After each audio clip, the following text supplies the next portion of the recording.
ana ñoom soxna جاد وجل من تكريمه بانا في سار مولد من في البار ربانا Foncab TV télé Xaadimu Rasuul. alhamdulillahi rabbil alamin wassalaatu wassalaamu ala ashrafil mursalin sayyidina wa mawlana muhammadin al-makin wa ala alihi wa ashaabihi wa xayri xadimihi dawi ridwaani wa tamkin. bokki jullit yi bokki taalibe yi assalaamu aleykum wa rahmatullahi taala wa barakaatu. dellu si waat nañ tey jii ci seen jotaay bi ñu baaxoo am ak yéen te di ko ànd ak waa Foncab di fondation Cheikh Ahmadou Bamba mi nga xam ne ñoo féete ci Nord America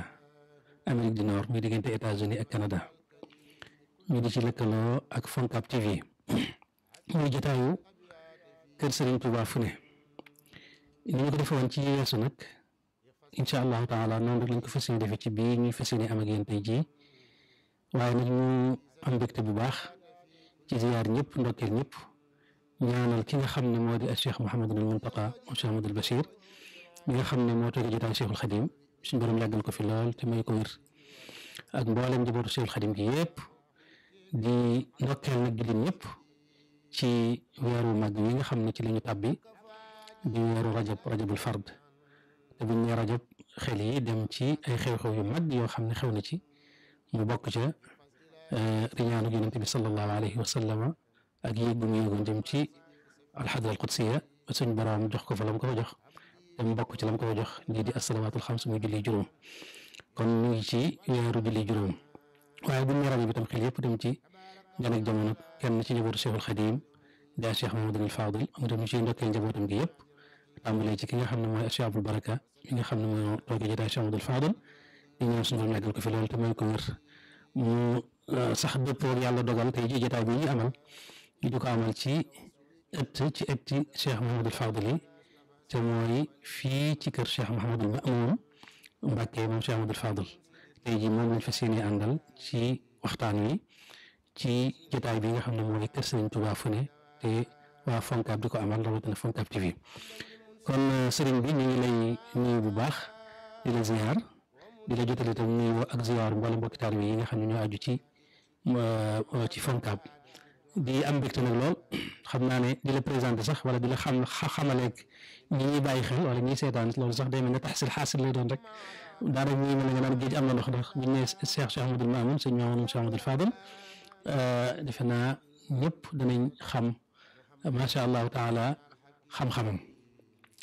xamit ak taalibeem dama ko wax ne ko li ma gën a neex ci say kàddu mooy kàddu yi dana xam-xamee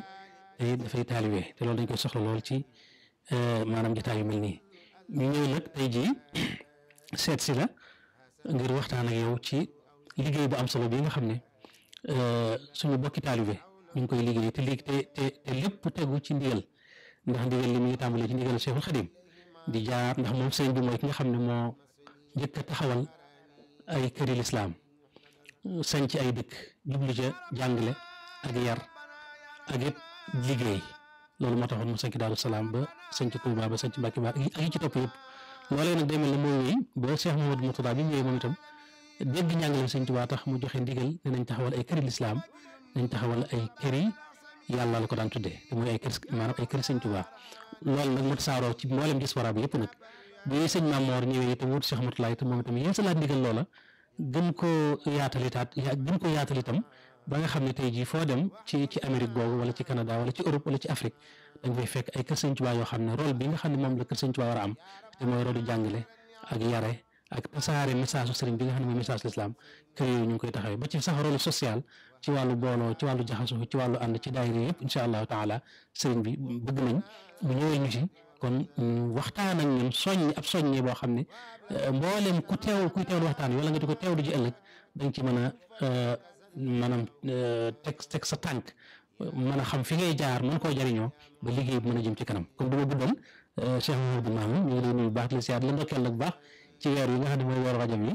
di weeru sa wajur bu baax Cheikh Mouhamadou Fadil di la nag bàyyee kàddu gi nag nga incha allah ñëwal ñu ci soññee boobu moom noo ko maanaam tanaawale rek incha allah dana baax ndax xam nañ bu baax ni ma ko waxee léegi xam-xam bi ak it macha allah maanaam pédagogie bi ci mën a jàngale mën a leeral te lépp tegu nag ci taalibe macha allah yàlla dogal dolli kattan gi dolli wér gi te gën a yokk xam-xam bi te gën ko barkeel bu mu doon njëriñ ci mboolem jullit ñëpp kon ñu ngi lay incha allah bàyyi kàddu gi di la teewlu. أعوذ بالله السميع العليم الباقي القديم من الشيطان الرجيم بسم الله الرحمن الرحيم الحمد لله وحده والصلاة والسلام على الهادي الأمين سيدنا وحبيبنا وشفيعنا محمد وعلى آله وصحبه وخديمه وأمته وسلم تسليما سبحانك لا علم لنا إلا ما علمتنا إنك أنت العليم الحكيم رب اشرح لي صدري ويسر لي أمري واحلل عقدة من لساني يفقه قولي اللهم اجعلنا من الذين يستمعون القول فيتبعون أحسنه واجعل كلامي راشدا ومرشدا وفكرتي نوير وقلبي أرشدا barkeb Cheikh al Khadim asalaamaaleykum wa rahmatullahi taala wa barakaatu. Jërëjëf Cheikh Mamadou Fadel ñu ngi sant yàlla bu baax a baax di julli ci yonante bi sallallahu alayhi wa sallam di sant Serigne Touba radiyallahu taala anhu ñaan yàlla fayal nu ko te yàlla taasuñ ci ay barkeem di sant Cheikh Mamadou Fadel mi ma booleeg Serigne Touba di ñaan yàlla fayal nu ko te yàlla taasuñ ci ay barkeem di ñaanal Cheikh Mamadou Mountakha xalif général des Mourides mu yàgg fi loolu te wér ba li muy liggéeyal ak li mu bëgg liggéeyal Serigne Touba lépp mu àggale ko ci sago te nu fekk ko te ànd ko ak moom di ko ñaanal sëñ Mamor Mbacke sunu mag sunu xarit mi jëwriñu liggéey bi mu yàgg fi loolu te wér ba muy liggéeyal ak li mu bëgg liggéeyal Serigne Touba lépp mu àggale ko moom itam ci wér te ñu fekk ko te ànd ko moom di ko ñaanal njabootu Serigne Touba gépp di ko ñaanal jullit yëpp di sant sëñ Fallou ci teew bi di sant nuyu waa Foncab di leen ziare te di leen sant nag balaa dara xew ndax liggéeyub Serigne Touba moom ku la ci woo yaa ko war a sant ndax lii liggéey bu rëy la liggéey bu am solo la kon ku la ci wax ne la kaay tabbi ca kaay jàpp ca kaay wax ca kaay jéem ca donte la ngay xam-xam sax bariwu ca waaye dañ la war a sant leen war a sant ñaanal la kon ñu ngi leen sant bu baax a baax di leen gërëm waa fondation bépp rek fondation Foncab ak waa Foncab TV ak ñi ci bokk da ko am léegi Serigne Fallou Samb ak ñi ko jàppale ñëpp rek te ñi ci ëpp ñëpp di ma xam leen ñu samay wala di samay xarit ma xam leen bu yàgg kon ñu ngi leen di sant di leen gërëm di ñaanal loolu ma ñaan ci wér ak gudd fan ak i xéewal dañ koy ñaanal njabootu Serigne Touba gépp góor ak jigéen mag ak ndaw di ko ñaanal njabootu islam bépp di ko ñaanal Sénégal gépp di ko ñaanal Afrique ak Amérique gépp rek yàlla def jàmm ci réew mi te yàlla jëlee fi mbas mi ci barke borom Touba di leen sëñ Fall di sant bu baax ci introduction bi ni ma ko waxee da ngaa baax rek waaye loolu doyoon na waxtaan buñ ci yemoon ñaan rek mu dee sëkk ndax campé nga li ñu war a wax lépp tënk nga ko rafetal nga ko ñu lay sant ci kàddu yu rafet yi di la ndokkee itam ci weer yi ndax weer yi sa weeru maama kon jëf yi ñoo ko bokk kon weer yi dañ ciy ndokkeel ummal islam yi bépp ni nga ko waxee ndokkal ci yoonu murid yëpp ndokkal jullit yëpp ndax ni nga ko waxee weeru islam bépp la ndax al isra wal mi'raj jullit yëpp ko bokk muy rañaan gi ak la ca xew ak julli juróom nga xam ne mooy ponk yi gën a rëy ci ponk l'islam te mooy cadeau bi yonent bi sallallahu alayhi wasallam indi woon ni nga ko junjee mu bokk ci isra wal mi'raj boobu ak julli juróom ak ni nga ko waxee am ci ku feeñ ci waa kër Serigne Touba ay ni nga ko waxee Cheikh Amadou Fall waaye am na kenn ku ci feeñ mu Cheikh Abdoulaye borom dër bi kon ñaari xéewal la ci am biir kër Serigne bi Cheikh Abdoulaye borom dër bi mi ngi feeñ ci fukki fan yeeg juróom Cheikh Amadou Fall da ngeen ko xamee feeñ ci Kazu Rajab bi ñaari fukki fan yeeg juróom ñaar kon loolu weeru rëy la weeru diine la weeru l'islam te dañuy wax ne bu ñu seetloo islam lu bari ci nit yàlla yi ci rajab lañ feeñ bari na ci loolu ci islam ñoo xam ne buñ seetee seen waxtu ñu gënee àdduna rajab lañ am na sallallahu alayhi wa sallam am na ñu wax ne rajab la feeñ donc nga xam ne neen ko xamee siira dafa bari woroo am na sax téere siira yu wax ne sallallahu alayhi wa sallam yor rajab la fanaan la feeñ donte li gën a siiw nag mooy rabiul thani waaw moo gën a siiw moo li ëpp ki téere ci leen d'accord waaye am na téere yoo xam ne yonent bi sax ci rajab la feeñ nga xam ne sallallahu alayhi wa sallam dañuy wax ne mbiram mépp lenn rek moom la ci téere yëpp d'accord mooy Muhammad la tudd Aminatu bint Wahb mooy waajuram bu jigéen yi ci des yëpp am nañ wóote Makka gi sax am nañu ci wóote am na ñaan Madina la feeñ dañ koy indi Makka am ñaan Taïf la feeñ dañ koy indi Makka Abdullah na moo ko juróo keneen la loolu lépp am nañ wóote waaye li ci ñëpp ànd rek mooy Muhammad la tudd Aminatu bint Wahb mooy waajuram bu jigéen kon ba ci feeñ gi sax dama bëgg a wax rek ne am nañu wax ne rajab la feeñ pour war rek am maanaa gu weer rajab am solo kon bu ko defee sëñ Fallou ñu lay sant bu baax di sant waa Foncab yëpp di nuyu nag mbokk yi seetaan Foncab yëpp ak fu ñu mën a nekk ci Amérique moo xam USA la wala Canada wala fii ci Sénégal wala ci Afrique wala Europe fu ñu mën a nekk di ko seetaan rek di ko teewlu ci internet bi ñu ngi leen di ziyaare di leen nuyu di leen balu ak di leen baal ak di leen ñaanal te sàkku ci ñoom ñaan li nga ma wax nag sëñ Fallou ci gàttal ni ma ko waxee rek li nga tënk doy na sëkk waaye liggéey bi ni nga ko waxee day liggéey bu continue donc continuation la mais waaye daanaka du création bu bees ni nga ko waxee liggéey bii Serigne Mourtala joxoon ndigal te taxawu ko def ci xalaatam def ci coonam def ci aralam ba mu taxaw ba te yàlla dogalee mu ñibbi àjjana 2004 ba léegi Serigne Mamor wuutu ko fi taxaw liggéey booba benn liggéey bi continue rek du ñaar du ñett benn liggéey bee mooy taxawal diine taxawal islam taxawal këri l'islam kon loola day liggéey boo xam ne ni nga ko waxee continuation la ci li Sëñ Tuubaa sañcoon ndax Sëñ Tuubaa ba mu jógee bu ñu seet ci islam nit islam yi ñu sañ ci ay dëkk bëriwut am na ci kilifa yu rëy yoo xam ne liggéey nañ islam liggéey bu rëy jàngeel nañ bind nañ def nañu ne waaye sañ ci ñu dëkk sañ ci dëkk rek li ci yoonu murit am bëriwut yoon yu ko am man ngaa wax ne sax amul sax ndax foofu ma la sëriñ bi waaye njabootam gi ak ñeneen cheikh si mu defar rek li ñu sañ ci dëkk kenn xamul mu toll te ni nga ko waxee dëkk yi li doon xërëf bi objectif bi moo doon yaraate ak jàngale ak jaamu yàlla waaw inni ilal ilmi wal amali dhu arabin jooju muy wax wali taaddubi suqahaali wa kamilani waaw xam-xam ak liggéey ak bu yar moom lay moo tax a jóg kon dëkk yu mu doon sanc te ni nga ko waxee environnement bi fii ñu nekk rek sanc na fi dëkk yu kër yu bari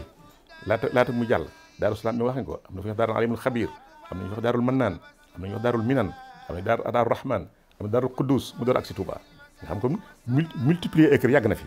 waaw sëñ bi ko njëkk def wane ko waaw kër yu mu li may wax le grand Touba nga xam ne moo ëmb yooyu yëpp léegi ay kër la yu bare bare yoo xam ne dafa màgg ba taqaloo waaye ay kër la woon ñu ko xam ne daaru salaam njëkk sanc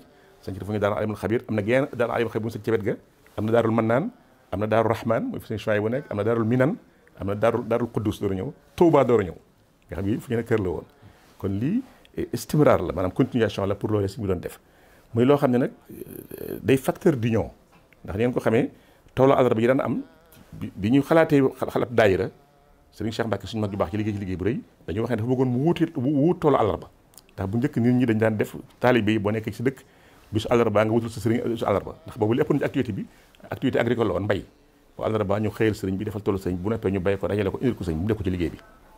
ba mu demee ba soppi ko am ba immigration tàmbali njëkk nekk immigration interne ci biir réew mi nga xam da ngay dëkk ci dëkk sàngam jóge fa émigré dem Kaolack mbaa nga dem Tambacounda mbaa nga dem Dakar mbaa nga dem Thiès mbaa nga dem Mbour ñooñu fa nekk nga xam amatuñ tool bu ñu bayee ñu ne nañ def toolu nañ def daayira bu dimanche bu ñu liggéeyow ñu daje fa dajale seen ñaar dërëm ak seen ñetti dërëm bu at mi jotee ñu dajale ko indil ko sëñ bi ñu def ko ci liggéey bi kon loolu moo continuer ba immigration bi yaatoo bañ génn dem Mali dem Côte d'Ivoire dem Gabon dem Zaïre ba dem Europe jóge Europe dem ba Amérique kon bu ñu demee ba Amérique léegi ba Amérique du Nord créé lu mel nii loolu continuation loolu rek la waaw kon bu ñu taxawalee lii nag te kër Sëñ Tuubaa ni nga ko waxee centre de formation la boo xam ne lañ fa njëkk a def mooy jaamu yàlla ndax wax nga wax sànq bi ñuy tàmbali sëñ bi moo ñaanal këram yi nekk ay jàkka sama néeg yi nekk jàkka wajal buyuuti yi wax nga ko sànq kullaha masajida yaa naafiyan man laa yakunu sajida kon kër Sëñ Tuubaa avant tout jàkka la avant tout daara la waaw daara la jàngalekat la jàngukaay la jaamu ko bàyyi barabu jaamu ko yàlla retrouvaille lay doon te bu ko defee nag sëñ Mourtada wane ci jéego yu rëy joxe ci ab soññee wane ci aw yoon taxawal ko ba door a wàcc liggéey sëriñ Mamour kon bu ñëwee sëñ Mamour sof ca kon sëñ Mamour tam susut lu bees dafa sof rek loolu lay continuer te dama lay wax ne lu baax fu ñu ko defee baax na ni ko sëriñ bi daan waxee waaye defee ko fa mu gën a tumuraanke la gënee te xam ngeen lu baax ci àll bi wala ci dëkk yi dafa jafe rawatina fu mel ni Amérique gi ñuy wax ak Canada nga xam ne da yàlla xam doyal lu bari xam nañ ko fa lu baax nga fa lool waaye leneen nga fa itam waaw bu ko defee taalibe yi fa nekk ak mbooloo mu fa nekk ñu ngi ciy yëngu bu baax a baax def nañ ci effort yu bari kër Sëñ Tuubaa yu bari am na waaye mën na faa gën a yokk mën naa gën a yokk mën nañ caa gën a déggoo mën nañ caa gën a ànd te damay wax ne àndandoo li muy jëriñ unité wala ittihaad li muy jëriñ ku nekk fu ne war na koo xam waaye ku dëkk Amérique ci war raw waaw ndax Amérique damay wax ne seen doole jëpp àndandoo gee ko waral ndax lu ma 50 états nga nas ko nuróole ko ñu yëkkatindoo di tëralandoo wax benn làkk yor benn xaalis yor benn drapeau standardisé ko ba réew ñëpp nuroo kooku ku ne mën nañ caa roye lu ne kon damay wax ne bayti boobu Sëñ Tuubaa ñaanoon ne yàlla nga def murid yi ñoo dajaloo mel ni takk yaa rabbi ij'alil muridina maan fi xisnikal xasini wa chamlaj maan yow yàlla maa ngi lay ñaan nga def murid ñu def benn takk benn say loolu dana am yàlla nañu yàlla def ñu bokk ci ña koy amal ndax damay wax ne Sëñ Tuubaa lu mu ñaan dana am ndax damay wax ne li ci ëpp Sëñ Tuubaa ma nga ciy def njàngat ne lu muy wax li bu doon seet li ëpp ci xasida yi da koy def formule ñaan waaw yàlla nga def xëb icaal nangam da ngay leen gis xasida goo xam daanaka bayti bu ne ñaan nga ca te ñaan mooy sàkku ci yàlla mu def te nee na nag ma rumtuhu min malikin qaada bil an yi kon la mu bëgg ba di ko ñaan yàlla am na ba noppi ndax xañ lay am ak fu muy amee ak fu muy amee loolu moo ci des waaye am na ba noppi ndax wali taqudu su la am na fa ngeen ko waxee wali taqudu su la waxta talabi lu ma la ñaan jamono yi ma koy ñaan lay ñëw kon damay wax ne kon jamono yi muy ñaan ak jamono yi ñaan ngeen nangu amul décalage dans le temps bu koy bëgg rek muy ñëw kon gannaaw nekk murid di wenn say ñor na ko dana ami xanaa lay ñaan kay mooy yàlla nañ ko fekkee te yàlla nañ bokk ci ña koy réaliser kon projet bi yàlla na bokk ci la koy réaliser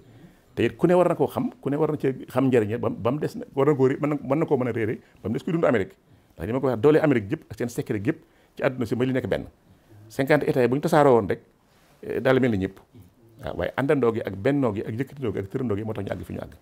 moo tax bu ko defee ñun taalibe murid yi fa nekk nga loolu suñu ñaan nañ nekk benn say te wóor na danañ ko nekk waaye yàlla ñu yàlla def ñu bokk te ña koy réaliser lii ab tàmb na ci nekk tàmbali na ci nekk tàmbali boo xam bu ñu ko boolee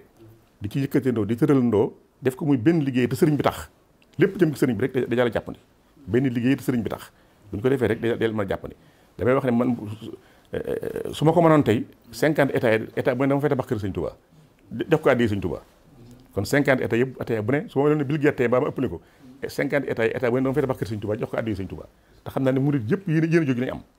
su ko defee nag benn yi ñu nekk bu ñu ko defoon benn activité nga xam ne ku ne da ngay xam ne yaa ko war a def nga xam da ngay jàpp ne ku koy def yow lay dimbale kon boobaa def gi day jàpp ni lool def gi day yomb def gi day mën a am na sax masalama ci sax pour proposer benn xalaat ne bu fekkoon ne sama réew comme Amérique dëkku réew la li ma ciy gént mooy rek activité bu diaspora murid bi nekk Amérique comme ci Amérique la ñuy wax tey waaye loolu day valable ci yeneen dëkk yëpp comme Canada ak Amérique du Nord la ñuy wax tey waaye loolu valable na ci biir Sénégal valable na ci Afrique noire valable na ci Europe valable na ci Asie valable na ci Océanie fu ne valable na fa mooy activité murid yëpp bu ñu ko defoon benn nga xam ne activités yi ñuy def Amérique yëpp moo xam journée culturelle yi la moo xam ngan yi la moo xam journée xasaayid yi la lépp day nekk benn activité ñu koy defandoo am ñu koy coordonné nga xam ne bu ñu songandoo lépp dañuy wax weeru Sëñ Tuubaa ci Amérique wala ñaari weeru Sëñ Tuubaa ci Amérique ñuy defandoo lépp muy benn activité kon day jàpp ni day gaaw te day àgg fu ñu ko fa yóotoon ma doon wax ne fii ne même kër Sëñ Tuubaa bu fekkoon def nañ ko benn activité nga xam ne Amérique gépp dañuy songandoo benn kër am na nga xam ne demoon naa sax ba proposer ay zone time bi Amérique am xam ngeen ne am na Eastern time am na Central time Mountain time Pacific time dégg nga ba ca Alaska zone bu nekk at mu ne ñu song fa génn kër danañ ko mën a daan te du diis te lépp dana niroo dana gaaw ndax dañ koy royee ci réew ma nga xam réewum unité la réewum bennoo la gis ngeen ko ba li ma koy wax sànq bi ñu koy juñu sànq lu jiite waxtaan ne dañ koy standardiser ba porte yi sax a niroo waaw porte boo jëloon ci bii état benn ci état lu mu solo si ba ne bokk ñette da cee yem kepp sign yu niroo lépp niroo kon loolu ñun mën nañ cee roye ne war nañoo mën a dëkk yëkkateendoo te tëralandoo te damay wax ne daanaka leen boole américain yëpp mooy intérêt matériel ndax bokkuñu fu ñu jógee bokkuñu luñ gëm bokkuñuy waaso bokkuñuy couleur bokkuñu lenn ñun taalibe yi nag ñun taalibe Sëñ Tuubaa rek ñoo bokk lépp li ëpp ñun Sénégal lañ jógee wala Gambia li ëpp ñun ñëpp ay jullit lañ waaye li gën a am solo ñu bokk Sëñ Tuubaa ko bokkal Sëñ Tuubaa nag kon la ngeen bokk mënatu leen ko séddoo te doo leen ko séddoo itam kon buñ ko boolee woon mu nekk benn kenn ku nekk jàpp na liggéey bi sab liggéey la luñ cay def yow lañ koy defal bu ñëpp bàyyee woon yaa koy war a àggale kon day daal jàpp ni loolu te bu doon attaqué ndoo li kër yi par kër nga xam ne au lieu que ñay def fee muy dispersé wu ñu àndandoo ko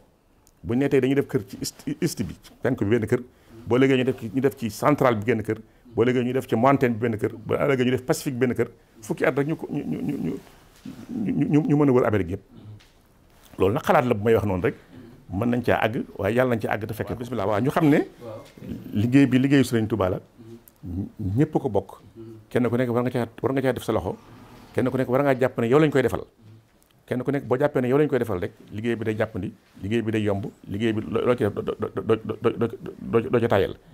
waaw ndax liggéey te Sëriñ Murtala radiyallahu anhu ak baax ga ak yaatal ga dégg ngeen ni mu ko daan tuddee ko woon sax këri Sëriñ Tuubaa këri yàlla la ko tuddee wala këri lislaam pour bëgg na jullit yëpp ci lañ bokk ñu bëgg ñu bëgg lu baax lépp ci lañ bokk sëñ Maamoor ci siège boobu lay dox ñun taalibe bi yëpp ci siège boobu la ñu war a dox waaye élément déterminant bi nga xam ne mooy tax ñëpp gën a soññoo mooy tax ñëpp gën a sawar mooy ñu yooyu lépp Sëñ Tuubaa bu ñëpp xamee ni liggéeyu Sëñ Tuubaa la Sëñ Tuubaa tax ñu koy def rek ñëpp dañ cee sawar ndax dafa am benn yëngu bépp Sëñ Tuubaa ko waral benn mbokk taalibe bu xorom ne dafa nekkoon ci jamono Sëñ Fallu du daan yéene bu ñu daan boobu xam ngeen ne jumaa ji bi ñu koy tabax loxo lañ ko doon tabax li ëpp ci béton bi dañ koy yëkkateeg loxo te jumaa ji ngeen ko xam ne amul brique dañ ko couler rek mu jóg rek léegi kooku daan yéene nag bu kii bi tooy mu yéene béton ba tooy na fii la dëkkoon sama wet léegi nee na soxnaam dafa am gone doom bu góor nee na mu bëgg ko tuddi Sëñ Tuubaa bëgg ko wax Sëñ Fallu nag nee na te ñi mu ko wax directement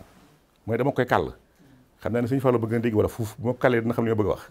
nee na mu ñëw ne ko di waaw da ngeen def maa ngi dégg sa kàddu googu nga yéene waaw góor waaye noonu la de ne ko Mbàkke day ñëw doon sant lool de waaye nag tey dama ci yokk geneen cant mu ne ko waaw mu ne ko sama soxna dafa am doom ju góor ci biir gàddaay gi doom ju góor ci biir gàddaay gi waaw mu ne ko tuddi ko borom baraag bi mu waral gàddaay gi te de man loolu la bëggoon waaye bëggu ko wax directement waaye ma xam ne su ma ko junjee rek dana xam ne ma bëgg a wax waaw ne ko sama soxna dafa am doom ju góor ci biir gàddaay gi mu ne ko waaw tuddi ko borom baraag bi mu waral gàddaay gi waaw waaye lii tam activité yi waaw mu ngoog waaye lii tam activité yëpp bu ñu xamee ne borom baraag bi waral lépp rek ñëpp yëgee ko noonu day tax ñu gën a sawar ndax nit ñi dañoo sensible te dañoo bëgg seen bopp te li may wax yëngu bi sell na baax na waaye dañ ciy dugal ak wolof ngeen baal ma ci waxin woon xam naa sama mbokk tukulóor rek sama mbokk séeréer dañ ma ko waaye dañ ciy dugal ak wolof nag moom wolof lay doon rek bu ko defee loolu li ñu ci mën a génne nag mooy ñu leeral ko xam ne lii sëñ Tuubaa tax ñu koy def liggéeyub sëñ Tuubaa la du liggéeyam di nga ko waxee sànq du liggéeyam ma sàmb du liggéeyam ma demb du liggéeyub sëñ diw du liggéeyub sëriñ bi la ñëpp yëgee ko noonu bu ñu ko yëgee noonu rek loolu maanaam soñu lay doon ci ñun boo xam ne dana tax liggéey bi gën a tege ci yoon dana tax liggéey bi gën a gaaw rëy na lool waaye dañuy wax ne jàmbaar lu mu jàmbaare ne ko waaw góor a cee baax waaw tey jii itam ngeen baal ma fàttali ko wàlla ci mbokk mu baax moo xam ne tey la wàccoon liggéey te amoon taxawaay jar soxlaa di muy seen yaay ju baax ja sëñ Modou Moussa Falilou sëñ Modou Moussa tey waaw 14 février la wàccoon liggéey kon ñu ko ciy fàttali ko wàlla parenthèse bi mooy ubbi ndax moom itam amoon na taxawaay ci diaspora bi amoon na fu ko diaspora bi tegoon am na fu mu tegoon diaspora bi amoon na ñewente ci diaspora bi itam daan wax ne waa diaspora dama leen yërëm ndax ngor leen tax a jóg ak jom kenn ku nekk ci jóg loo tërale say waajur loo jaamoo yàlla loo sàmmee sa ngor loo tërale sa sëriñ moo leen tax a jóg kon dama am ñoom ak ñewent ku ne xam ne yi mu fi daan def ci àll bi yu bare bare yoo xam ne seede laa ci waaye dama mal placé pour wax ko itam ndax nam demee woon kon ñu fàttali ko wàlla ci yu mel nii kon daal li ma bëgg a wax rek mooy bennoo ci liggéey bi booy liggéey muy benn kennal ci sëriñ bi ba ku ne yëg ni lii sëriñ bee tax waaw kooku day élément déterminant boo xam ne bu ci fisee rek ñëpp gën a sawar bu ci fisee rek ñëpp gën a sawar ñu leen di sant bu baax leen ci gërëm tey ñaan nag lépp rek ak sori lool ndax liggéeyal sëriñ bi dafa war a dëppoo ak jamono ndax sëriñ bi moom dafa coiffé jamono nag mooy liggéeyal lislaam liggéeyal lislaam nag boo koy def da ngay tàmbalee ca la nga xam ne moo gën a élémentaire te loolu mooy ay barabu jàngukaay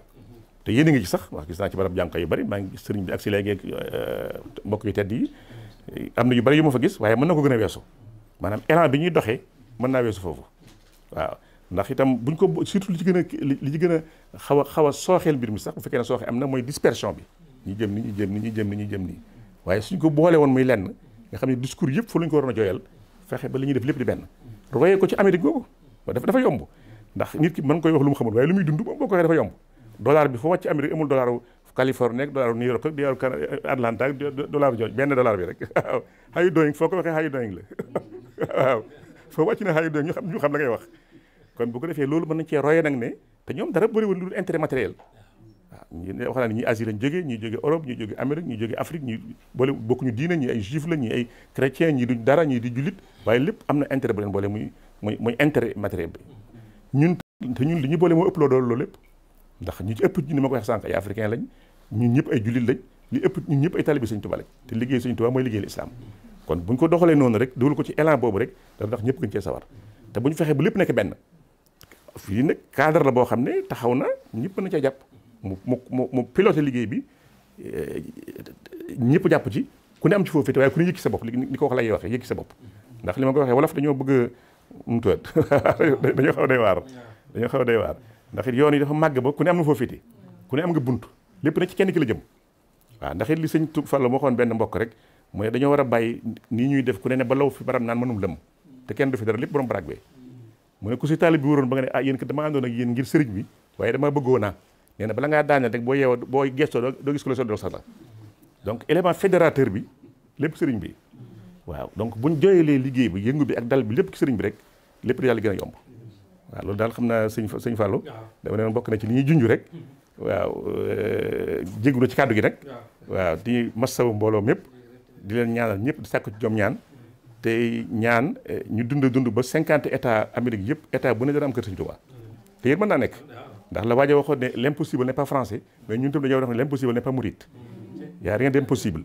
volonté bi rek moo fi nekk waaw lu volonté bi rek ndax sëriñ bi muy taxawal yoon te damay wax ne yoonu murid en ensemble de challenge la bi muy taxaw dañu woon di fi amee kon lu ñu fi taxawal rek dañu naan dañ fi ne boo nee 50 kër Sëñ Tuubaa ci Amérique dañu naan day wax picc rek fukki kër sax Amérique Sëñ Tuubaa yu sotti amagu fi wala kër gi am na problème ak nangam waaye teewul problème yooyu mën nañ cee jariñu ndax yoon yi islam ci boppam bu muy taxaw challenge la woon sallallahu alayhi wa sallam bi mu ne ana rasulullah dañ ko woon dafa waxee fii ka jinn la wax nañ ko lii lu ne wax nañ ko xam nga ñu ngeen ko xamee ci siira lu ne tuumaal nañ ko waaye teewul ba mu dëree rek taxaw ci la mu nekk dama mujj sax sëriñ bi mu fi jógee bi mu jógee di woote lu baaxam lii muy woote lu ne dégg na ko lu de àgg nañ ci benn nekkee moom du dóoree jàpp nañ ne booba day ko ànd xelam te boobu benn murid la woon mooy moom ba muy dóor moom rek moo doon murid bi buñ jëlee murid ci sens bu gàtt bi bu dee sens bu large bi moom yàgg na waaye tajdiid bi mu koy tàmbali moom rek la woon waaye gis nga boobu ñu ko daan topp dañ ko wax daanaka la ñu waxoon sallallahu alayhi wa sallam rek anu'minu laka wa taba'aka al-ardhaluun gaa yi nga xam ne ñu baal ñu tekkiwu dara ñu taxawal ak ji rek ñu la bëgg a topp waaye ñu am fulla ñëpp dem nañ seen yoon waaye teewul bañ taxawee dër lépp dafa mujj sotti waaw kon bi muy sotti yoon yi dañu woon tàkk-tàkku mboob la feu de paille la dina jëf rek léegi mu fay waaye def naa ko xool fi ne nga xam ne tàkk-tàkku mboob waaw bañ ko cofee yóbbu dañ ne kooku dellu si tubaab bi kuñ tay bi seen loxo doo dellu si te gis nañ fa ñu bari ñoo xam ne tay yóbbuñu leen sax waaye fañ leen gisee lañ leen faagaagale donc bu ñu ko mënoon a faagaagale du génn Ndar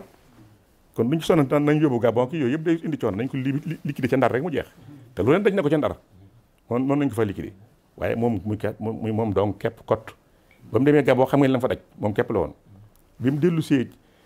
waa kër mi baax yi li ñu fa sañ jumaa ji bi ñu ko sañcee dañu woon du sotti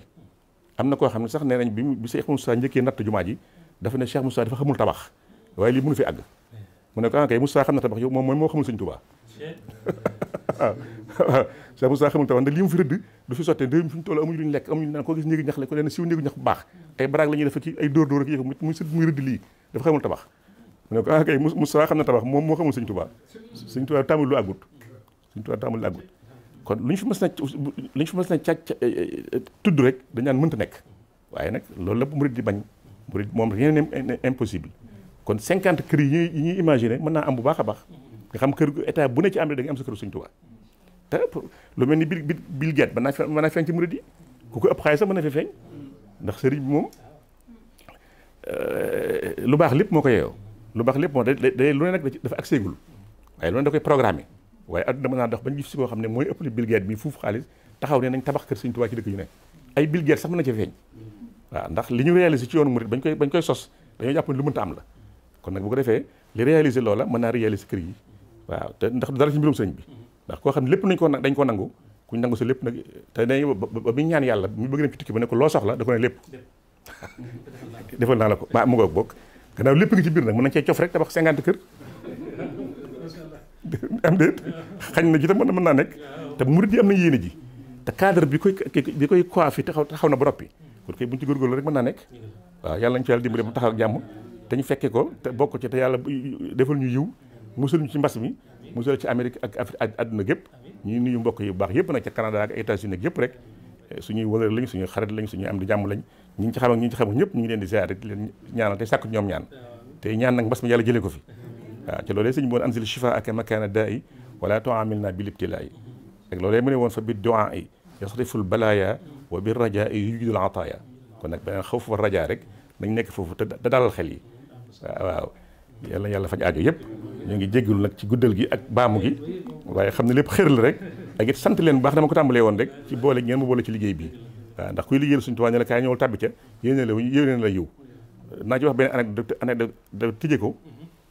Cheikh Amadou Mourtada mi sos liggéey bi dafa am kenn ci njabootam koo masaabal ci gàttal rek koo masaabal oto ñu dem ci Xelkom bu ñu demee Xelkom ba ñëw ba yàlla dogal ci mu def ko ay yoon mu sëñ Bachir Cheikh Amadou Bachir mu Mourtada mu awal ma oto ba ay yoon ndeysaan ba ci yoonu mujj wi 2004 nga xam ci laa mujjee toogee Cheikh Amadou Mourtada ndeysaan ca Italie ma dem Italie farata sa fa ak sëñ Bachirou ñuy siyaare sëñ bi bu ñëwee nag ma ne sëñ bi ci gàttal rek sëñ bii de dama koy sant bu baax ndax dafa may defal teraanga ji at mu ne bu ñu sëñ Saliou joxee liggéey Xelkom bu ñu cee dem dafa may abal otoom waaw mu ne woon nag danaa ñëw ren yi mu defee ko noo xam ne rëy na lool moo tax mu ne woon damay dem këram bi ma yónnee oto ba sax boobu nekku fi waaye dafa yónnee jox ma oto bi ci gàttal ma doon ko sant nag di ko gërëm fu ma ko sante woon nag baax na waaye sa kanam la gënee waaye li nga xam ne ñoom bokkuñu ak nit ñi ne waa Salaw yaa ngi koy sant waaye moom moo la war a sant ndax yaa ko doon woo ci liggéey yàlla yow yaa ko doon woo ci liggéey yow kon moo la war a sant nga xam ñoom seen ak soññee ak seen rek kii mane na waaw fi ñu gisee dafa waaw leneen itam li ñu dalal xel bi mu ne ma foo ngeen jógee sori na. Jërëjëf Serigne Touba, jërëjëf Serigne Touba. Assalamu alaikum. I ask of all you Muslims to help support Kër Serigne Touba Fune, Kër Islam Fune. I'm asking all Muslims to support the Kër Serigne Touba Fune, Kër Islam Fune from December 5th, 2021 to March 5th, 2022. With your assistance of $120, kids like me will be able to learn Qasida, Quran, and about our religion. Please donate for the sake of Allah. May He reward you and your family. Jërëjëf Serigne Touba, thank you for your donation. وجهت وجهي لمن تكريمه بانا في سار مولد من في البار ربانا. أعوذ بالله من الشيطان الرجيم بسم الله الرحمن الرحيم السلام عليكم ورحمة الله mbokku taalibe yi seen mbokku taalibe Mouhamed Balde di leen baaluwaat xaq te di leen ko baal tey ñaan suñu boom boole ñu jéggal bi jaahi Seydul Wujud barki borom Tuba amati mbégte nag ànd ak yéen fii ci Foncab TV fas yéene tey waxtaanee benn initiative bu yees boo xamante ne youth comité bi ñoo ko dëgmal di ab show bu ndaw ñi ndawu fondation yi di communiquer kon incha allahu dinañ ñëw ci lu yaatu ci waxtaan woowu waaye laataa ñoo dugg ci waxtaan wi ñu ngi siyaara bu baax sëñ Muntaxa moom xalifatul am di ko ñaanal gudd fan ak wérgu yaram naka noonu ñu ngi siyaara bu baax sëñ Maam Mor Mbàkke moom suñu jëwriñ fii ci diaspora bi wante itam ñu ngi siyaara bu wér sëñ Fàllu Sàmb moom mi nga xamante ne moo jiite fondation bi ak kilifa yi mu àndal yépp ci liggéey bi di leen ñaanal tawféex ak taysiir incha allahu nag ñu ànd ak youth comité tey ni ma ko waxee woon soxna Adja Bambi Samb soxna Penda Cuun ak sëñ Maam Cheikh kon xam naa ñu bàyyi soxna Bambi mu daal di nuyoo incha allah soxna Bambi bismillah.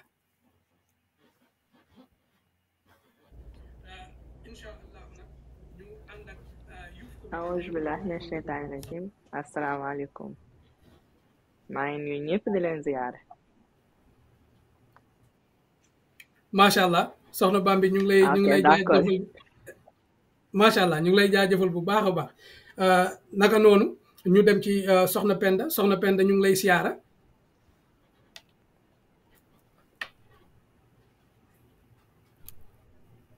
soxna Penda yaa ngi ci biir. asalaamaaleykum wa rahmatullah wa barakatuhu maa ngi nuyu ñëpp ci seen tur ak seen sant. May we fulfill everything that we wanted in this first wholesale. So, yeah. Amin ya rabbal alamin. Hakaza jërëjëf soxna Penda sëñ Maam Cheikh Abo ñu ngi lay siyaara bu baax a baax yow tam. auzu billahi mina sheytaani rajim bismillahi rahmaani rahim sëñ Mohamed maa ngi lay ziar bu baax di la sant di nuyu ñëpp su nekk sa tur ak seen sant di leen baalu àq di leen baal àq waaw di wax bismillahi rahmaani rahim jërëjëf. hakaza yaaram jaa ngeen jëf ci teewaay bi ñu ngi leen di jaajëfal bu baax a baax waaye incha allahu laataa ñoo dugg ci waxtaan bi rek nañ ko daan defee di fàttali mbokku taalibe yi ñuy seetaan ne fondation bi ba tey ñu ngi ci 2e édition Kër Sëñ Touba Fune bi ñu ngi sàkku ci jëwriñ ñi ku ko suñu borom man loo nga barkeelu $120 ci liggéey bi di 2e édition Kër Sëñ Touba Fune bi tàmbalee ko le 5 décembre fas yéene koo tëj le 5 mars wii ñu jëm incha allah kon tamit di sàkkuwaat ci jëwriñ ñi ñu lancé message bi ngir seen dëkk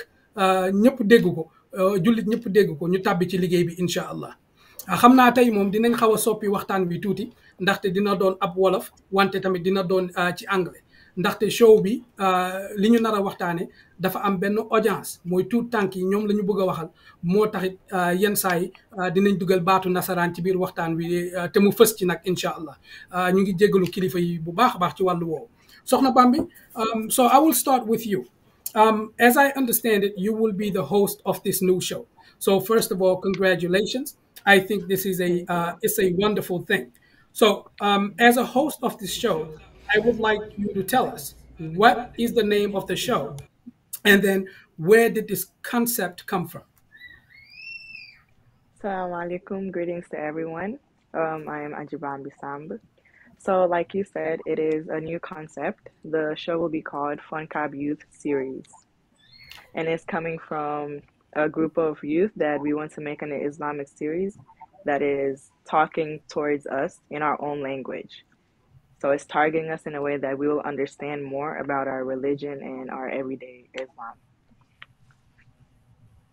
Very well. Foncab Youth Series, mashallah. Sing Mam Sheikh, you being part of this group that will generate this show on an ongoing basis. So Right. I want to go back to the idea. Where did the idea come from? But most importantly, what do you hope to accomplish during doing this show? Thank you so much, Senor Balde. Delighted, always happy to be here to serve and make sure everything's go forward. So the idea of the show, the committee members of the foundation of Sheikh Ahmadou Bamba developed a brilliant idea of introducing a show involving the youth, where we have the ability to focus on speaking about a variety of topics that we can all relate to, and most of all, assist each other in becoming a better Muslim.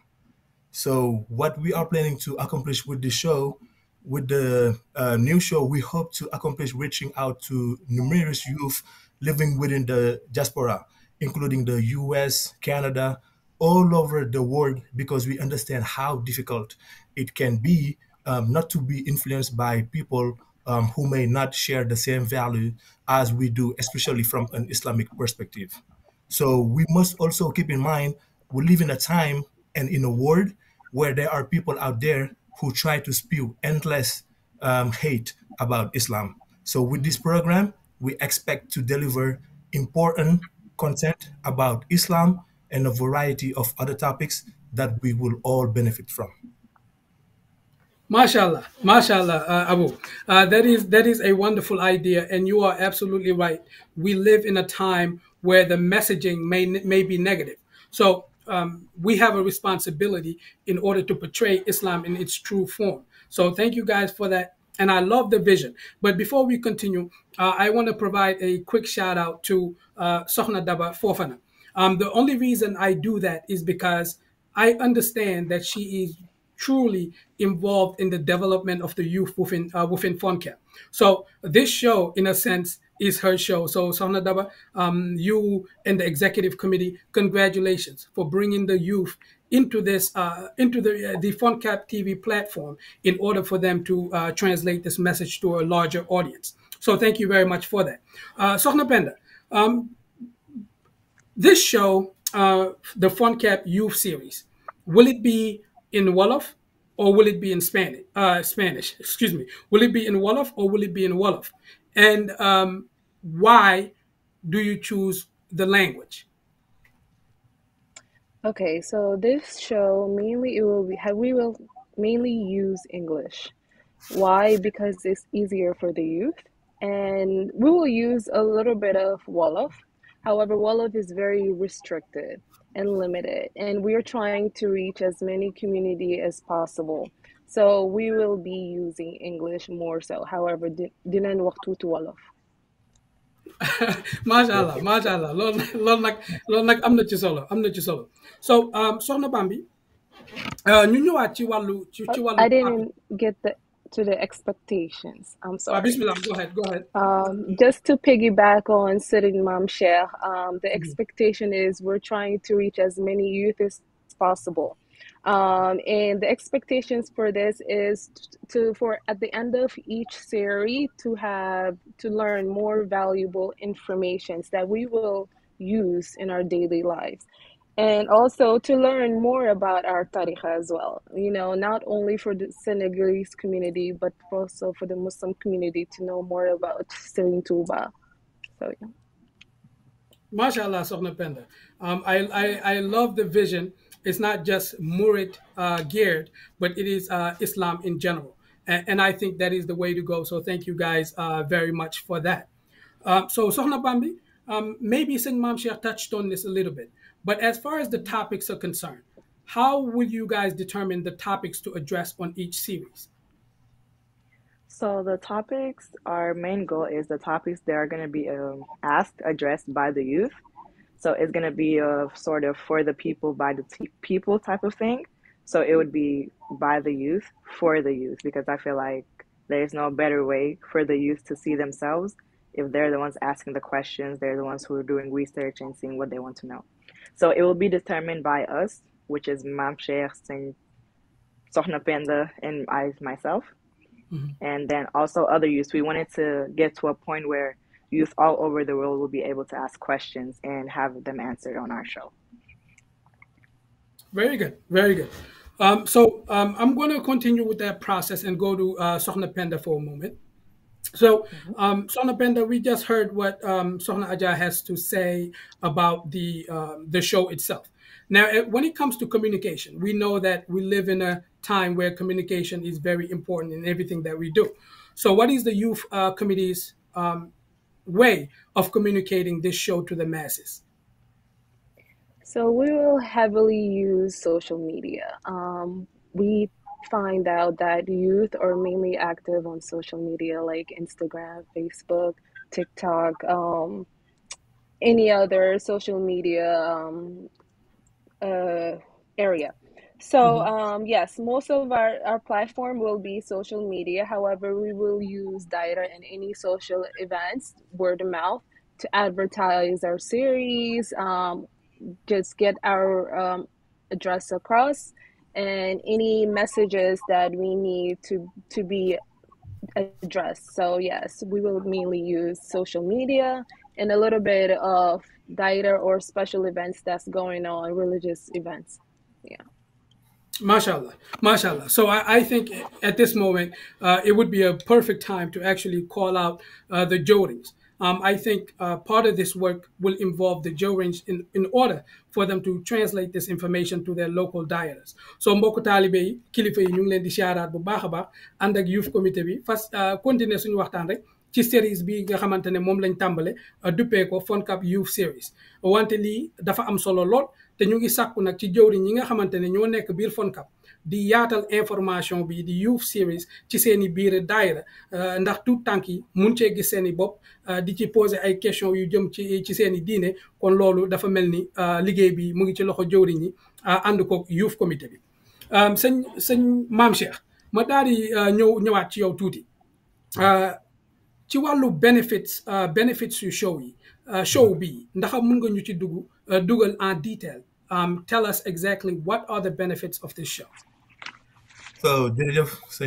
Mohammed, as I've mentioned earlier, we understand how difficult it can be being a Muslim in a non-Islamic country. And we hope this program will benefit everyone who's eager to learn more about their deen. Everyone who's struggling with their deen and those who may not know a whole lot about Islam. Because as youth, we deserve to have a program as West Africans where we can dwell on topics that we hold near and dear to us. For example, how to navigate through non-Islamic societies without compromising our deen and so forth. So we hope everyone will benefit from this program and become a better Muslim. Comme ni nga ko waxee rek li ñuy gën a mën a jàpp àndandoo boole nekk benn ngir mën a jaamu yàlla ndax àdduna bi yàlla daf ñu fi indi pour ñu jaamu ko te balaa ñuy jaamu ko foog ñu xam kan mooy yàlla donc show bi série bi dina am solo lool ndaxte dañuy jàngale diine jàngale islam jàngal waxtaan si lu bëri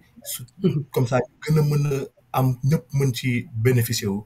incha allah rabbi loolu mooy nekk bénéfice show bi incha allah. Mashallah, mashallah, Sëñ Maam Cheikh. So I'm going to ask a follow-up question there.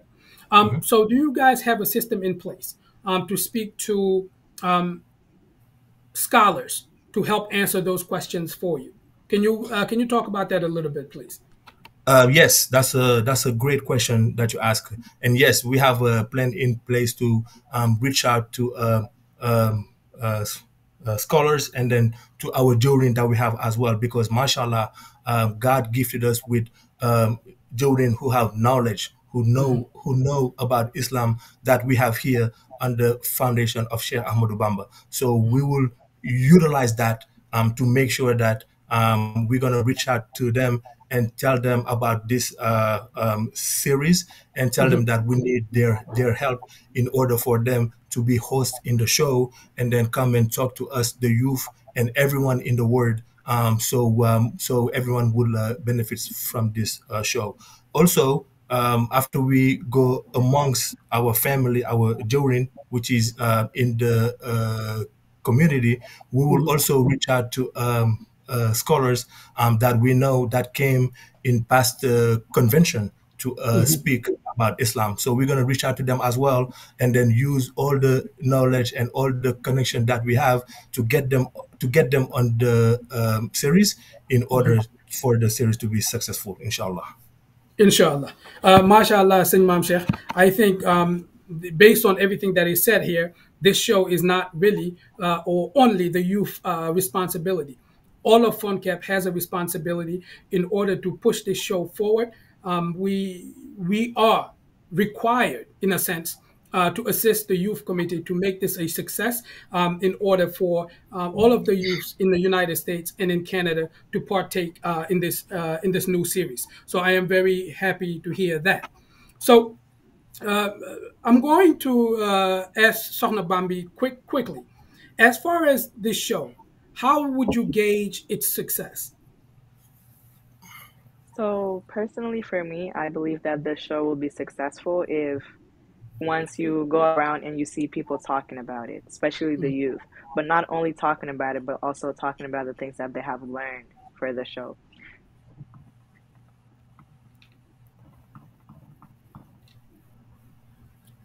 Sohna Bambi, you there? Hagaza. Sayyid Imam Sheikh, did you have anything to add pertaining to the success of the show? How is it gauged? Yes, so inshallah, for the show to be a success is our benefits, like all of us, and inshallah, that's what we are planning on having, and inshallah, we're going to do our best to make it happen. And also, the most important part is like believing in it, believing in the show, and knowing that this is something good that we have started, and we praying Allah to help us get along the way, because this is not something that we want to do for a month or for 6 months. No, that's something that we want to have going ongoing forever, inshallah, if we can, so anybody can benefit from the show, inshallah. MashaAllah, MashaAllah. I think believing is the key, right? And I'm glad to see that you guys believe in this project, and I can attest to the fact that the executive team believes in this project. Comité Kër Sëñ Touba believes it. PR believes it, and the foundation overall believe it. So we are going to do our part in order for this show to be a success. And I am certain with you, Sohna Penda, Sohna Bambi, it will certainly be successful. I am elated to see that. Sohna Penda, you've heard everything that was said here, and as we said, today was just an introductory part of this show. Allow you guys to express what the show will be, provide the vision. So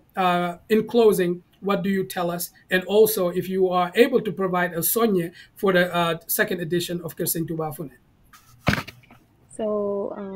what we are hoping to have, like what Sohna Bambi and Sirin Sheikh have said, to have a successful series, that this is just an establishment. We established it. However, we want our younger siblings to take over once we get to a certain age. So we're hoping to just reach out and to just impact as much youth as possible in this, because it's very hard to attract the youth. However, this is our challenge that we're willing to take, and to just impact the youth, to get them involved, to get them to learn about their tariqa, their religion, inshallah. So we are very excited and we're very dedicated to this series, and inshallah, by the grace of Allah, that's what we're hoping. MashaAllah, MashaAllah, Sohna Penda. And thank you very much. It is absolutely a pleasure to see you. It's not a surprise, however.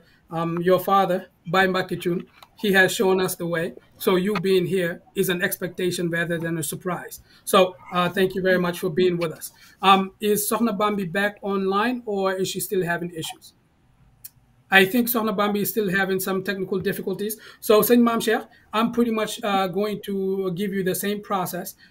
Please provide your final words and also provide us a sonye about the second edition of Kersen Tuba Fune and the youth's responsibility to be involved in that process also.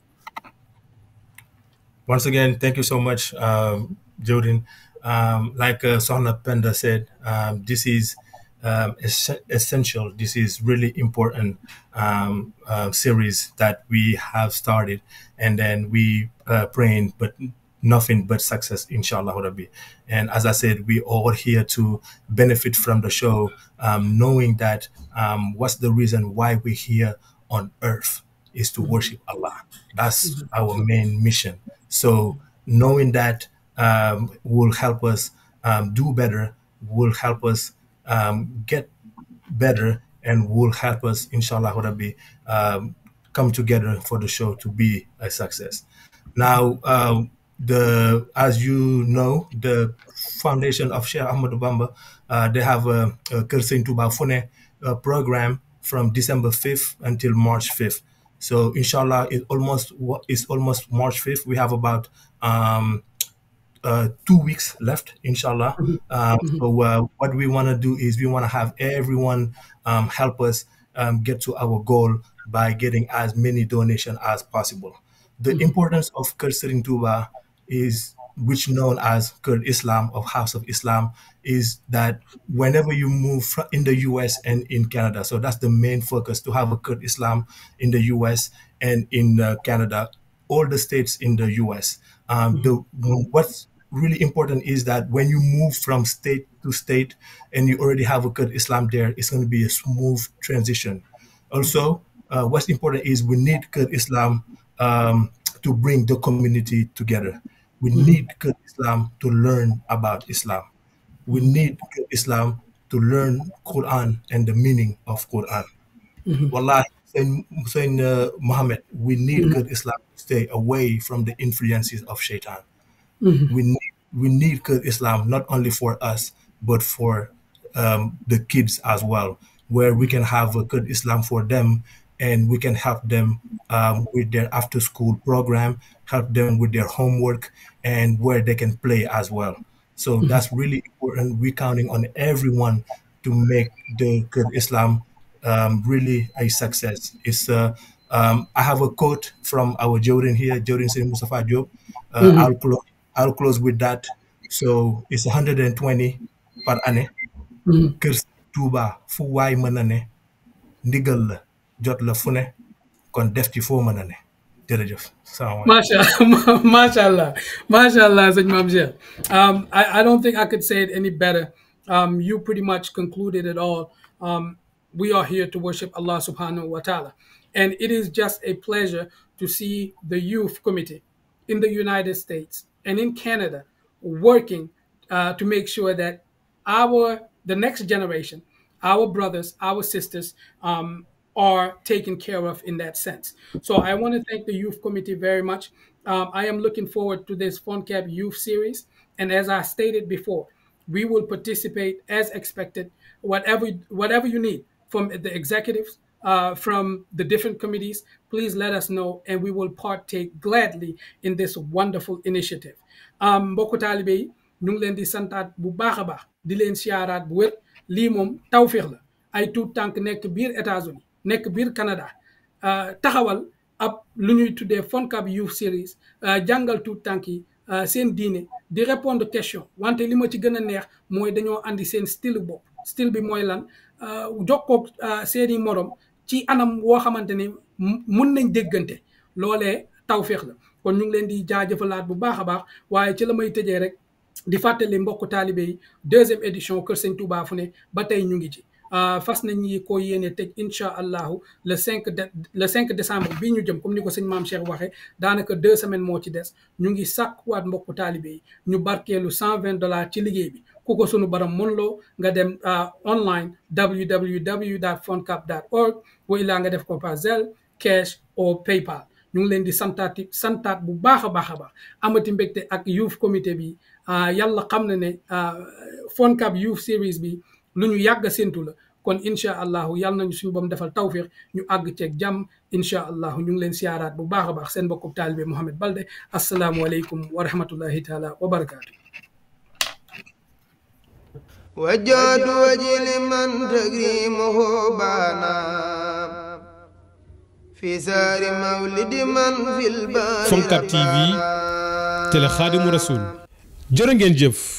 ci vidéo bii ngeen doon seetaan képp ku ci bëggaat yeneen vidéo da ngay abonné fii ci Foncab TV. Foncab di fondation Cheikh Ahmadou Bamba bu Nord America bi nga xam ne moo lëkkale daayira yi nekk fii ci États-Unis ak ca Canada.